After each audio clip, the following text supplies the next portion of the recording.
Doctor Ishtiyaq Ahmad हमारे माया नाज scholar हैं, जिनकी बात पाकिस्तान और इंडिया में बैक वक्त बड़े हर दो खित्तों में, बल्कि मैं तो एक ही खित्ता समझता हूँ, बड़े नमाक और इंटरेस्ट और मोहब्बत से सुनी जाती है। और उन्होंने हमारी सोचों को नए जाविये और नए दरीचे खोले हैं सोचों के। तो जब भी बात होती है तो कोई ना कोई नए मोती मिलते हैं। आज खास तौर पे इंडिया के डॉक्टर साहब आप विजिट करके आए हैं, जी। वो बड़ा ही आपका शानदार दौरा रहा। और आपने उसमें भरपूर इत्मीनान से नौजवानों से, खास तौर पे बनारस यूनिवर्सिटी, इस तरह पंजाब में मुख्तलिफ अच्छे अदारों में देखा कि आपने सैर हासिल गुफ्तगू की और बड़े अच्छे सवालों के जवाब दिए। मैं चाहता हूँ कि एक तो अपने उस हालिया विजिट पे कुछ फरमाइए, और दूसरे आजकल इंडिया में इलेक्शन का माहौल चला हुआ है, आप किस तरह देखते हैं, इस पे आऊंगा उसके बाद। बहुत बहुत शुक्रिया अफजाल रेहान साहब आपका, मुझे दावत देने का बात करने के लिए। हम पहले भी कर चुके हैं और हमेशा बहुत वो म्यूचुअली एनरिचिंग डिस्कशन होती है। तो जी, आपने पूछा है कि इंडिया का दौरा कैसे रहा है। लास्ट ईयर मैं गया था तो 2.25 महीने रहा था। इस दफा 2 महीने और 4-5 दिन हम रहे हैं। मेरी बेगम भी मेरे साथ थी। तो ये दौरा बुनियादी तौर पे कुछ योगा एक्सरसाइजेस जो है वो मिलिया ने सीखने थे। मैंने ऐलान किया मैं हर चीज़ की फ़ोटो भी और इन्फॉर्मे I am an open book. इसके साथ साथ जब दोस्तों को पता लगा कि मैं आ रहा हूँ तो फिर इनविटेशंस का वो सिलसिला चल पड़ा। और हैदराबाद के अंदर भी उनकी बहुत 3 ये लॉ की यूनिवर्सिटीज़ हैं जो सबसे ज़्यादा प्रेस्टिजियस हैं। National academy of law and इस तरह करके कुछ है हैदराबाद से बाहर, वहाँ मेरा लेक्चर था। फिर वहाँ पे एक बहुत प्रेस्टिजियस इंस्टीट्यूट है, गुरुस्वामी इंस्टीट्यूट, सिकंदराबाद में। सिकंदराबाद और हैदराबाद एक्चुअली एक ही शहर है, लेकिन 2 मुख्तलिफ इलाके गिने जाते हैं। शहर एक ही एक्सटेंसिव। वहाँ पे मोहन गुरुस्वामी जी जो हैं, जो प्राइम मिनिस्टर वाजपेयी के एडवाइज़र रहे, फाइनेंशियल एडवाइज़र, उनके साथ बहुत ज़बरदस्त कॉन्वर्सेशन है। वो तो मैंने शेयर भी की है, पता नहीं आप तक पहुंची है या नहीं, लेकिन फिलहाल मुझे वो मिली थी तो मैंने शेयर कर दी। इसके अलावा कुछ हमने ऊटी में और देहरादून में भी यूनिवर्सिटी में प्रोफेसर जोशी ने हमें बुलाया, जो वाइस चांसलर हैं वहाँ पे, तो वहाँ पे भी मेरा लेक्चर हुआ। फिर हम मसूरी गए, पहाड़ पे खूबसूरत। ऊटी एंड मसूरी बहुत खूबसूरत पहाड़ी हैं। इसके अलावा जैसे आप बता रहे हैं, बनारस हिंदू यूनिवर्सिटी, ये पंडित मालवीय ने बनाई थी और बहुत बड़ी यूनिवर्सिटी है यार। मैंने जब वहां जाके देखा तो पंजाब यूनिवर्सिटी जो हमारा न्यू कैंपस भी इंक्लूड कर लें तो उससे भी बहुत बड़ी है। It's a very big university. और वहां पे मेरे 2 लेक्चर बहुत एक्सटेंसिवली अटेंड किए गए। फिर वहां पे जो एक होते हैं इंस्टीट्यूट, वहां पे मुझे बुलाया गया। Institute a centre for economic and social progress and practice, इस किस्म का नाम है, जहाँ पे उनके foreign secretary retired Shiv Shankar and I was in conversation. इसी तरह इंडिया इंटरनेशनल सेंटर में, जवाहरलाल नेहरू यूनिवर्सिटी में, हर जगह। और फिर पंजाब के अंदर तो आप जानते हैं, पटियाला के अंदर हुआ मेरा लेक्चर, लुधियाना के अंदर हुआ, जी। खन्ना के अंदर हुआ। और ये 2 लेक्चर जो थे वहाँ पे मेमोरियल लेक्चर थे। खालिस्तानी टेररिस्ट ने मार दिया था एक, वहाँ पटियाला पंजाबी यूनिवर्सिटी में एक स्कॉलर थे, रविंदर सिंह रवि जी को। तो उनकी याद में वो हर साल मनाते हैं। तो मुझे ही उन्होंने कहा कि आप उनके ऊपर, तो मैंने वो शुरू किया गुरु महात्मा बुद्ध से। हिंदुस्तान के अंदर जो 2 ओपिनियन, जो एक एक ऑर्थोडॉक्स है और एक जो उसको चैलेंज करती आई है थ्रू आउट हिस्ट्री, जो बहुत लोगों ने पसंद किया, बड़े क्वेश्चन आंसर हुए। It was a great great event. और सो दैट हैज़ बीन। और फिर पंजाब यूनिवर्सिटी चंडीगढ़ के अंदर भी मेरा लेक्चर हुआ। डिफेंस डिपार्टमेंट और पंजाबी डिपार्टमेंट ने मिल के किया था। So a lot of very good reception, दोस्त कई मिले, कई दोस्त नए बने।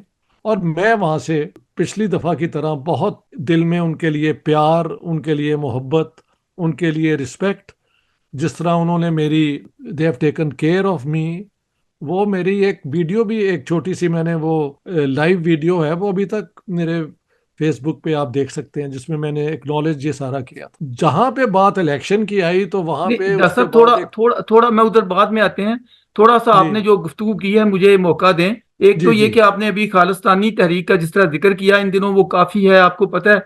अमेरिका में भी इस पे काफी बहसें हुई हैं, और खास तौर पे कनाडा में वो जो एक सिख का कत्ल हुआ, उस पे भी कुछ जी। लोग पकड़े भी गए। और ये इंडिया पे इस हवाले से तनकीद भी की जा रही है कि मतलब देखिए, वेस्टर्न का एक अपना स्टाइल है वहाँ। बेशक हाँ जितनी भी मरकज ग्रेज कुत्ते हैं, या आप कह लें कि किसी हद तक मिलिटेंसी को तो दहशतगर्दी कहा जाएगा, लेकिन जी। बहरहाल जो जहां वो आवाज, आजादी इजहार का जो राइट है, हमारे यहाँ उतनी अवेयरनेस उसके बारे में मेरा ख्याल है इंडिया में भी उतनी नहीं है जितनी वेस्ट में है। ये तो मुझे अब पता लगा कि पाकिस्तान के अंदर ही ये प्रॉब्लम नहीं है, बल्कि हिंदुस्तान के अंदर बहुत बड़ा प्रॉब्लम मुझे समझ आया जी। है इजहार राय का, यानी तनकीदी राय।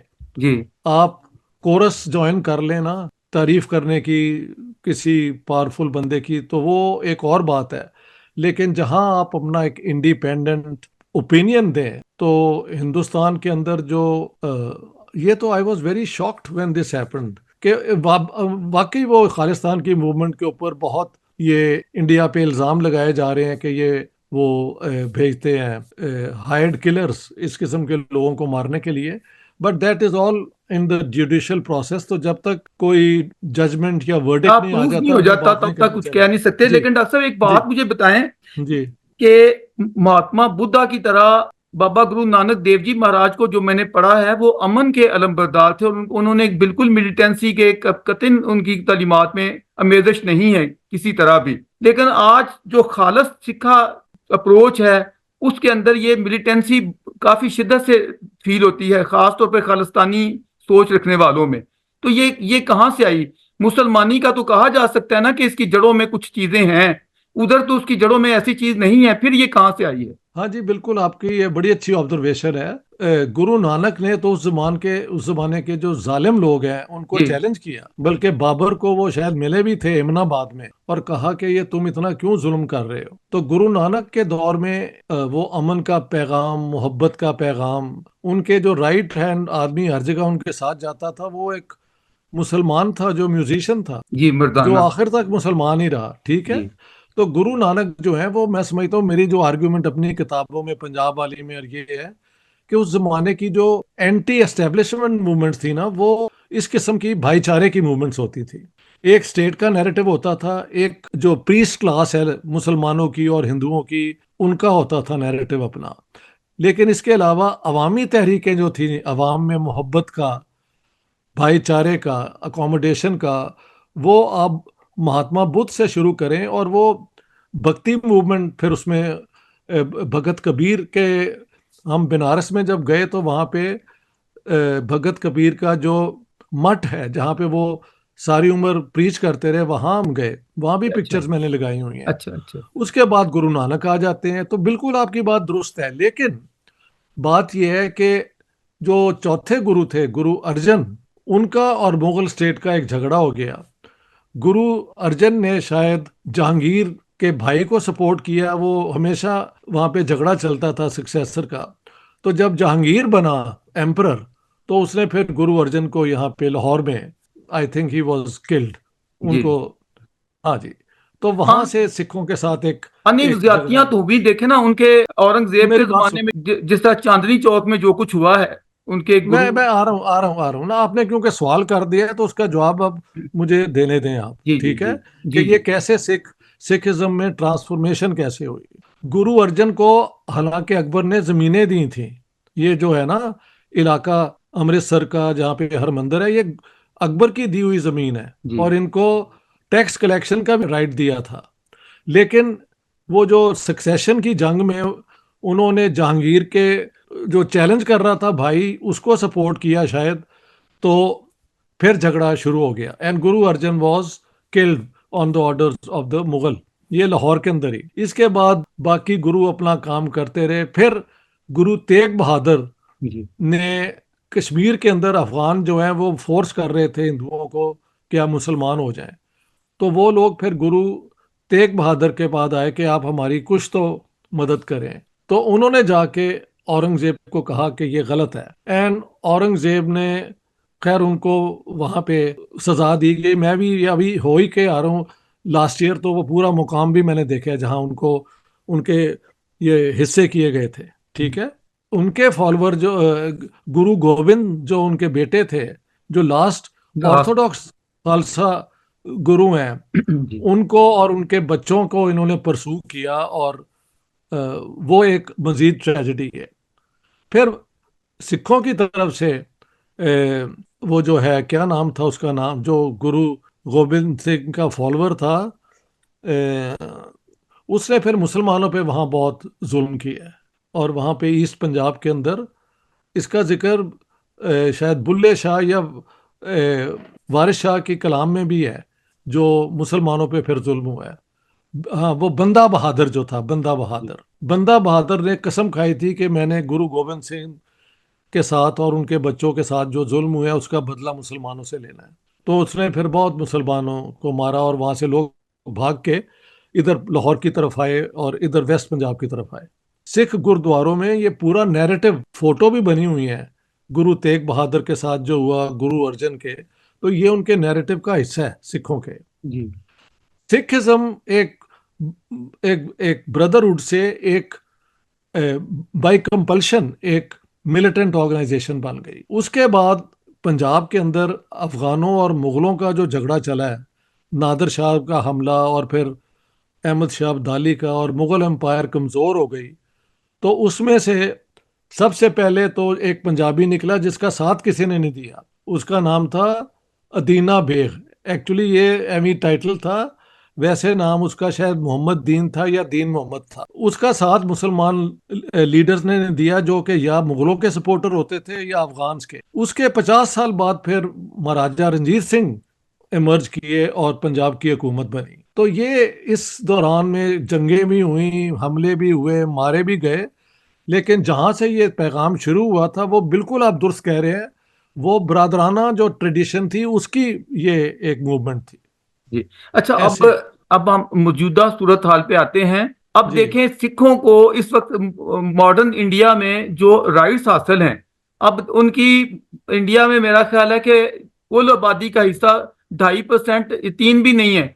तो उनको हिस्सा बकदरे जुस्सा के लिहाज से देखा जाए तो जितनी देर मनमोहन जी वहां प्राइम मिनिस्टर रहे हैं, मैं समझता हूँ हमारे मुस्लिम कंट्री में होता तो कहीं सोच भी नहीं सकता था इस तरह का मुकाम मिलना। तो जो उनको हैसियत हासिल है इस वक्त पूरे इंडिया में, मेरा तो ख्याल है कि अपने हुजम से भी बढ़ के उनको हैसियत हासिल है। फिर उनके अंदर मायूसी या महरूमी का तासर क्यों पाया जाता है? नहीं, बड़ा इंटरेस्टिंग है। मैं वहाँ पे सिखों को हर जगह मिला हूँ, महाराष्ट्र में भी मिला, हैदराबाद में भी मिला, बल्कि उनका मेहमान रहा, और सारे पंजाब में मैं 2 दफ़ा एक्सटेंसिवली फिर के आया हूँ। वहाँ खालिस्तानियों की कोई लॉबी नहीं है। No ji. Body wants the Khalistanis. ये लॉबी है, बहुत बड़ा ग्रुप इनका कनाडा में है, ऐसे ही यूके में इनका ग्रुप है। ये इसे कहते हैं diaspora syndrome. Diaspora syndrome is कि आप अपने मुल्क से बाहर जाके बड़ी तादाद में बस जाते हैं, लेकिन जहाँ पे आप बसते हैं वहाँ अपने रूट्स, अपनी इमोशनल टाइज नहीं बनाते, आप एक आइडियल मुल्क क्रिएट कर लेते हैं और वो बन जाता है Khalistan. So Khalistan movement is essentially based in Canada with its extensions in north America यानी यूनाइटेड स्टेट्स में, as well as in the UK. आजकल यूके में ज़रा कम जिक्र है। Canada is the base of the Khalistan movement. वहाँ पे उन्होंने रेफरेंडम भी कोई 2-3 करवाए हैं, मैं जी वहीं था जब ये हुआ है। हाँ, जी हाँ, जी। बट दिस हैज, इंडिया में खालिस्तान कभी नहीं बन सकता, ये आई मैंने बार बार कहा है। वहाँ पे कनाडा में भी बुलाया था मुझे, मैंने कह दिया था, मैंने कहा जितनी, और बाकी सिखों का दबदबा है जहां भी ये होते हैं, एक भी सिख होगा तो उसका साउथ इंडिया के अंदर इधर उधर उसका मुकाम होगा। सिखों के साथ ठीक है, 84 में जब इंदिरा गांधी का कत्ल हुआ तो दिल्ली के अंदर फिर एक मैसेकर हुआ है सिखों का, वो फैक्ट है। लेकिन उससे पहले भिंडरा वाले और इन्होंने हाँ, भिंडरावल इधर जो कुछ किया था वो पंजाब भी। जी। पंजाब में कितने कत्ल करवाए थे, बहुत और तबाही हुई। ऐसे हुआ था, ऐसे देखिए, हुआ था। दहशत गर्दी कहीं भी हो, किसी रंग में, किसी सूरत में, किसी नाम से, किसी मजहब से आए, पूरी इंसानियत को उसके खिलाफ आवाज उठानी चाहिए। और जी। ये जो कनाडा में जो कुछ हो रहा है, शायद पैसे उनको वहां से ज्यादा शायद को मिले हैं, या डॉक्टर अज्जिया हो ना तो कोई ना कोई छेड़खानी करता है, तो कुछ इस तरह की सूरत है। आपने क्या जब आपको पंजाब में मिलते होंगे तो कभी सवाल आया हो तो आपने नहीं कहा भाई हमारे तजर्बे से सबक सीख लो, हमने कौन सा नर्क स्वर्ग नर्क बहुत बना लिया कहा है। है, बहुत कहा है, लेकिन मुझे जितने भी मिले, जिन्होंने मुझे देखे ना, जिन्होंने मुझे मेमोरियल लेक्चर इसलिए बनाए कि वो टेररिस्टों के हाथे मारे गए थे, वो लोग ही और हैं सोच वाले। जी वो इन खालिस्तानियों को फंडामेंटलिस्ट समझते हैं, और जिस तरह हम फंडामेंटलिस्ट से जान बचाना चाहते हैं, उनकी बिल्कुल यही पोजीशन है। लेकिन इन्होंने वहां पे बहुत पढ़े लिखे जो प्रोग्रेसिव सिख थे वो मारे हैं एक दौरे में। हाँ, नहीं नहीं, बड़ा हिंदू भी सही। मारे हैं, हिंदू हाँ बेचारे प्रोफेसर भी मारे हैं जी खालिस्तानियों ने जी जी। In the first round. अब भी ये चलता रहता है। Terrorism is terrorism, no doubt, इसमें कोई बिल्कुल। शक नहीं। अच्छा, अभी जो इलेक्शन होने जा रहा है, मेरी बड़ी इसमें इंटरेस्ट है और मैं बड़ी कीनली ऑब्जर्व करता हूँ सारी सूरत हाल को। आप जी। चूंकि फर्स्ट हैंड नॉलेज रखते हैं, वहां से होके आए हैं, तो मैं आपसे सुनना चाहता हूँ तासात कि इसमें जो हमारे यहाँ हमारा पाकिस्तान में मीडिया जो इस तरह पेश करता है, मुझे उससे बड़ा अफसोस होता है। मतलब वो इस तरह रुखा यक रुखा पेश करता है और मोदी जी को बड़ी नेगेटिव सेंस में पेश किया जाता है।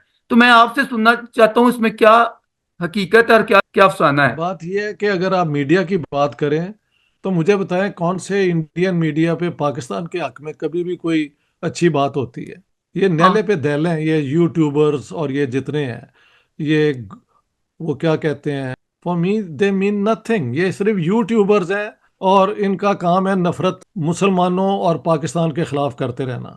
और इनको ये समझ नहीं आती कि यार कोई मुसलमान पाकिस्तान ओरिजिन का हिंदुस्तान और पाकिस्तान की दोस्ती भी करवाने के हक में है। ये इससे मुझे हेट करते हैं, बिकॉज मैं मानता हूं कि दो ये स्टेट्स हैं, उनके अंदर ये प्रॉब्लम्स हैं, लेकिन अल्टीमेटली दोस्ती, प्यार, मोहब्बत, अमन से ये फायदा होगा। They are opposed to the idea of India Pakistan peace. तो उधर भी इतना ही गंद है जितना हमारी तरफ है। अब आपका सवाल, डॉक्टर सवाल साहब, तो मेरा है। सवाल एक साथ ही से लेकर आ गया। आपने तो धरम राठी साहब जो जर्मनी में जो नौजवान, एक उनकी बड़ी साउंड आवाज है, तो वो तो आपको अच्छी लगती होगी, वो तो आपके काफी मुताबिकत में है। देखिए, आप ये मेरे साथ ऐसे ना करें। I am basically a scholar, YouTuber नहीं हूँ। नहीं नहीं, वो तो सॉरी, ठीक दैट्स है, मैं आवाज डिफरेंस। की बात कर। नहीं, आवाज मैंने उनकी सुनी है, वो भी सुनता हूँ मैं। लेकिन मेरा मौकफ इन, Rathee is doing a great work in his own way. क्योंकि कभी भी कोई डेमोक्रेसी जिंदा नहीं रह सकती अगर उसमें डिसेंट का हक ना हो। डिसेंट जो भी होगा वो डेमोक्रेसी को मजबूत करेगा। मैं आपको एग्जांपल देता हूँ। जब Jawaharlal Nehru was prime minister, और वो बहुत पॉपुलर प्राइम मिनिस्टर थे, तो उन्होंने खुद खत लिखा anonymous to the statesman of Calcutta, एक और नाम से, कि ये जो प्राइम मिनिस्टर है जवाहरलाल नेहरू, इसमें डिक्टेटोरियल टेंडेंसीज हैं, तो पार्लियामेंट के अंदर इसके ऊपर ज्यादा तनकीद होनी चाहिए, इस पे नजर रखनी चाहिए लोगों की। बाद में जाके पता लगा कि actually the author of those letters was Jawaharlal Nehru himself. तो ये है वो हिंदुस्तान जिसको मैं एडमायर करता हूँ और आज तक करता हूँ। और मैं मानता हूँ कि मोदी जी के भगत हैं, वो उनसे बहुत, ये भी मैंने बार बार यार इतनी दफा कहा है, यार मेरी बात सुन लो। मैंने कहा है कि इतने 10 साल में जितनी डेवलपमेंट इंडिया के अंदर हुई है, वेरी इंप्रेसिव। बार बार कहा है, इंफ्रास्ट्रक्चर, लड़कियों की education, all that is true. लेकिन इट इज ऑल्सो ट्रू कि कोई, ये इस हुकूमत ने वो केजरीवाल को अंदर कर दिया है, एक और जगह के मिनिस्टर को कर दिया है। People live in the fear of this BJP हुकूमत। You can't be a university professor and openly criticise this government. तो ये तो जमहूरियत की मौत हो जाएगी अगर ये पूरा एक मॉडल बन गया।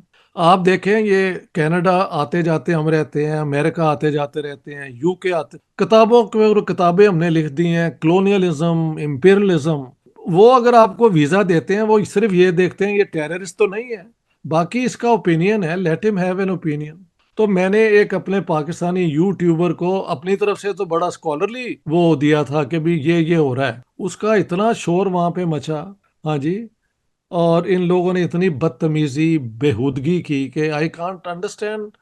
फिर मैंने कहा यार ये नलायक लोग हैं, इनका कोई मुकाम नहीं है, जस्ट इग्नोर देम। आपने आप मजबूर दोबारा कर दिया है कि उस पर बात की जाए।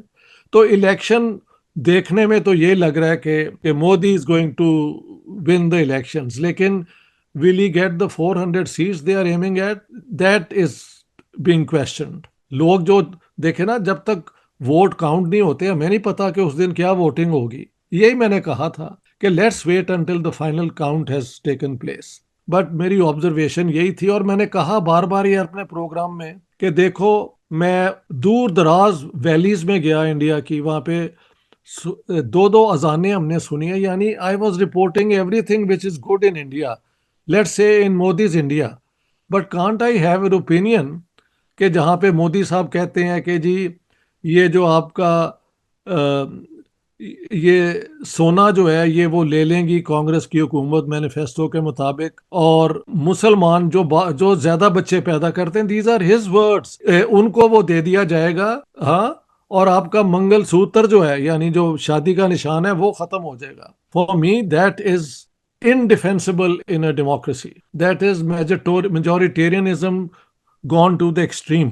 So that's what I said कि ये जमहूरियत नहीं है। ट्रम्प को हम गालियां यही देते हैं ना कि वो उसने अमेरिकन डेमोक्रेसी के जो बेसिक असूल हैं उनको वायलेट किया है।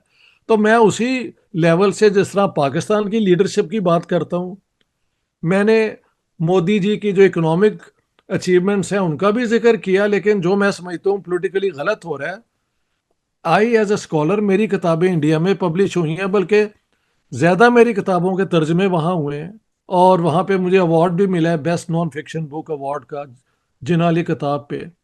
तो मैं जो पढ़े लिखे इंडियंस हैं जो यूनिवर्सिटियों में पढ़े हैं, रिसर्चेस की हैं, उम्र गुजार के उन्होंने किताबें लिखी हैं, मैं उनकी बात सुनूं और उनकी मोहब्बत, उनकी जो मेरे साथ दोस्ताना कोलीगियल एसोसिएशन है, मैं उसकी कदर करूं कि चंद पेड़ बदमाशों की जिनका काम ही ये है कि एक वो किसी एक लीडर का चमचे बन के तो आप उसका काम करना शुरू कर दें। For me they are scums of the earth. हाँ जी, lumpen element. Lumpen is a body of flesh which has no positive role. वो सिर्फ प्रोग्रेस को रोकने के लिए, एक उसको रोकने के लिए, that is what is a lumpen character, ये वो बन चुके हुए हैं। डॉक्टर साहब ठीक है, लेकिन आप देखें, आप एक डेमोक्रेटिक आदमी हैं और इख्तलाफ राय को तस्लीम करते हैं, और जी इसी आपकी अप्रोच के मुताबिक मैं भी थोड़ा सा चाहूंगा कि आपसे डिफर थोड़ा कर सकूं। अच्छा, ठीक है, करें आप। जी जी, जी, वो ये है कि बताएं। मोदी जी ने ज्यादा बच्चे पैदा करने का कहा या मंगलसूत्र का, मुझे तो उसमें कोई ऐसी बात नहीं लगी जो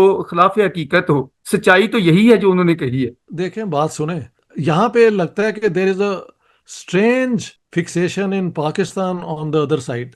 डू यू थिंक कि ये बातें वाकई ऐसी हैं कि उनसे वो लेके उनका गोल्ड वो इन मुसलमानों को दे देंगे जो पैसे बच करते हैं, और उनका मंगलसूत्र उतर आएगा?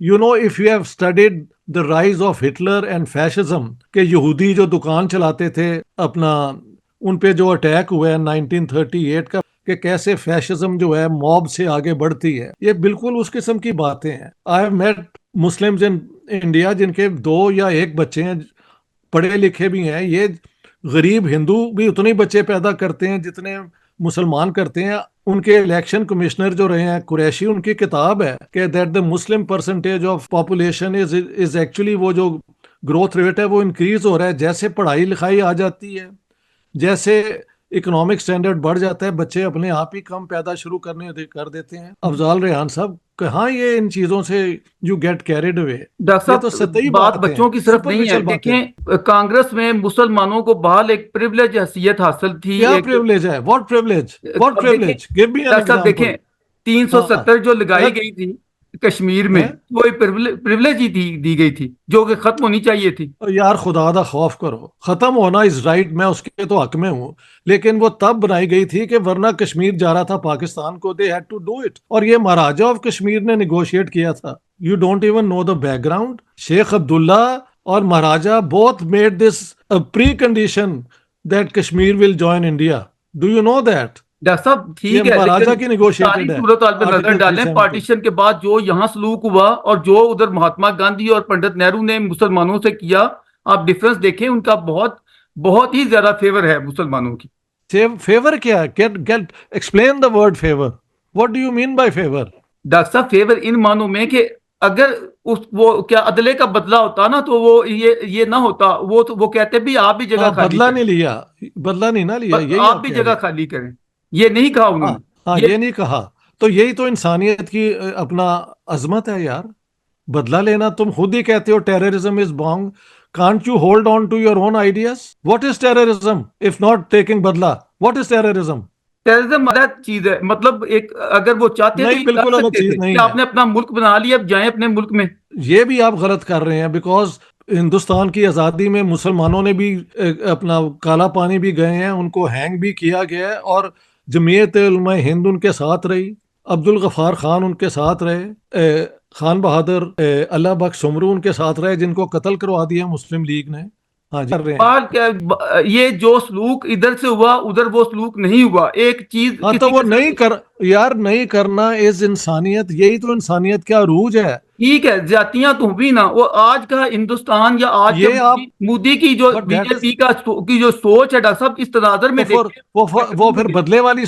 बदले वाली हो गई ना, आप तो बदला जस्टिफाई कर रहे हैं। मैं दैट्स जस्टिफाई वेरी नहीं कर रहा, लेकिन इंटरेस्टिंग। मैं कह रहा हूं कि ये मकाफात अमल का ये जो ज़हूर हुआ है बीजेपी का, ये हवा में नहीं हो गया, उसकी बैकग्राउंड है, एक पस मंजर है वो जिससे। हाँ, जस्ट अ मिनट, उस पे मेरी पूरी किताबें हैं, और बार बार मैंने कहा है कि बीजेपी की राइज में, बल्कि वो जो है ना जिसके ऊपर ये सारा शोर मचा है, उसके अंदर ही मैंने कहा है कि याद रखना कि बीजेपी का ये मुकाम जो आया है, इसमें पाकिस्तान की टेररिज्म का बहुत बड़ा रोल है। So I am not denying that, but terrorism of the Pakistanis doesn't entitle somebody to hold the Muslims of India responsible for that. ये आप भी जानते हो और मैं भी जानता हूँ। चले, एक बात है डॉक्टर साहब, जी। मैं मानता हूं हर सियासतदान में कोई ना कोई खामियां कुताहियां ढूंढी जा सकती हैं, नहीं होती भी यार, हैं। खामी कहाँ, मैंने कहा सिर्फ एक मैं तो ये प्रिंसिपल अर्ज कर बात रहा की हूं है। कि मजमूई हमें जायजा लेना है इस वक्त। अगर मैं एक वहां के इंडियन के लिहाज से देखूं तो मोदी ही बनता है हकदार कि तो यार ठीक है, वो वो बात तो उसको उसकी सुनो यार। हुकूमत आए, मजीद तसल्सल मिले उसको। और मेरा क्या, अच्छा लिसन टू मी, अच्छा डॉक्टर साहब ये बताएं कि लिसन। अब की बार 400 पार तो नहीं होगा, लेकिन अच्छी खासी मेजोरिटी तो मिलती दिखती है मोदी जी को। मिल जाए, लोग वोट देंगे तो उनका हक है, simple as that. I don't want to speculate on that, मगर बात यह है कि जो होता है ना statesman, he is the protector of all communities. समझ गए आप पता नहीं किस किस्म के लीडर को जेहन में रख के आगे चल रहे हैं। मेरे लिए Jawaharlal Nehru was one of the finest human beings India produced, और महात्मा गांधी है जो इंसानियत की शान है। अटल बिहारी हम वाजपेयी उनको, भी बहुत बड़े लीडर है। वाजपेयी साहब भी अच्छे लीडर थे, जी, बिल्कुल, मैंने उनकी हमेशा तारीफ की है, अगर कहा दैट्स जाए कि इंडिया के बेहतरीन प्राइम मिनिस्टरों में तो मेरा ख्याल है कि एक उनका नाम आएगा सामने। नाम आए या ना आए, लेकिन मैं उनकी इज्जत करता हूँ। उन्होंने बहुत बड़ा ये हिम्मत की और लाहौर आ गए इसके लिए, फॉर अमन के द लिए। लाहौर अकॉर्ड। हाँ हाँ। तो वाजपेयी जी में और आज की हुकूमत में सुबह क्या कहते हैं, जमीन आसमान का फर्क है। जो बहुत वाजपेयी के साथ लोग थे, उन्होंने मुझे कहा कि हमें डर लग रहा है कि ये कहाँ लेके जा रहे हैं। आई कैन टेल यू, ये भी वो एक फैक्ट है। वाजपेयी के साथ जो लोग थे वो पढ़ा लिखा आरएसएस का जो लेफ्ट, एक इंटेलेक्चुअल एकेडमिक, वाजपेयी साहब खुद शायर थे, वो लोग थे। अब का जो लॉट है वो तो ये है कि अब मैंने सिर्फ एक बात की है तो इतनी बदतमीजी इन लोगों ने की है यार, यू कांट अंडरस्टैंड नहीं डॉक्टर कि साहब, ये खत्म ये हो क्या जाएगी, है। देखें ये असल में एक्शन का रिएक्शन है। जब हमारे इधर से एक्शन गलत देर जो इज नो, ठीक हो जाएंगे नहीं नहीं, तो बात उधर भी सुने नॉर्मल ये, होते जाएंगे वो लोग। अब बात सुने यार। अभी इनको सबको पता है कि जब ये ये दुबई में या अबू धाबी में ये हुआ है, हिंदू मंदिर जो ये हुआ है मंदिर बना है एस्टेब्लिश, दुबई में जो। तो वो गांधी ने उसके खिलाफ बयान दिया था, उसको फिर मैंने काउंटर किया, आपको भी भेजा था, आई एम श्योर यू जी सॉ जी इट। जी जी जी जी जी। हाँ जी। तो मैं इन बातों को करते हुए, जहाँ पे हिंदुओं के साथ ज्यादती हो रही है, तो वहां तो मैं बोल सकता हूँ, लेकिन अगर ये कहा जाए कि मंगल सूत्र उतर जाएगा, उसको भी मैं गलत कहूँ, तो you think that is the wrong thing to do. Sorry, we can't do business you and I. Either we have principles on which we stand, और we don't have principles. Principle ये है कि जो कमजोर है और जो बेबस है, उसका उसको आप कलेक्टिव पनिशमेंट ना ना लेकिन दें। देखिए हमारे उन्होंने बनवाया, अरबों ने, इंडियन ने बनाया, अब हमारे यहाँ लोगों को पता नहीं क्यों तकलीफें यार पहुंची उसको हैं, यहाँ छोड़ो, मैंने देखा। अच्छा तकलीफ पहुंची है ना, तो मैंने जी तो उसके खिलाफ बात की है। जी, वो और ठीक है, आप मैंने इसीलिए सीधा हम आपको। मैंने मैंने सीधी गांधी को जाके पकड़ा है, जो इनका बहुत बड़ा लिबरल गिना जाता है, मैंने उससे बात की है। So I went all the way there. तो इन हालात में कहना कि मैं हिंदू फोबिया रखता हूं और ये और वो, I think is grossly unfair. और सो दिस इज इंडिया, ये वो इंडिया नहीं है जिसका ख्वाब देखा गया था। लेकिन डॉक्टर साहब, ये जब वो इंडिया था, जब वो कांग्रेस की क्यादत थी, आपको मालूम है, तब भी हमारे यहाँ तो नफरत ही फैलाई जाती थी। कहाँ तो महात्मा गांधी के बारे में नफरत आज भी मौजूद है हमारे हाँ, और मीडिया में। ये I am the man who has corrected all that, by ji, the way, no doubt, मेरी बिल्कुल। ठीक ये है। क्रेडिट आपको तो जाता है। मैं तो मैं जो अपना काम करता हूँ, मैं तो उसके लिए रिस्पॉन्सिबल हूँ। मैंने यार आपके किस प्रोग्राम में पाकिस्तान की तारीफें शुरू की हैं, नहीं नहीं, कभी हाँ, देखा है? बिल्कुल तो डॉक्टर। बस फिर, मैं तो अगर मैं हम तो आपका, पाकिस्तान पे, डॉक्टर हम साहब, मैं आपका पाकिस्तान, मौत कह दूंगा, ऐसी ना समझे। मैं तो ये तो एक कोई ना, अपना एक मैं यही नुक्ता कह रहा नजर हूँ है। कि अगर अगर हम पाकिस्तान पे तनकीद कर सकते हैं and with all the good wishes के ये ठीक हो जाए, तो अगर इंडिया में हम देखते हैं कि एक गलती पैदा हो रही है, बल्कि वहां पे वो हमारी एक शायरा गई थी, जी जी आई थिंक परवीन शाकर या कौन, जिसने कहा था आप तो हमारे जैसे निकले, वो वॉर्न करके आई थी, डोंट डू थिंग्स जो हम करते रहे हैं।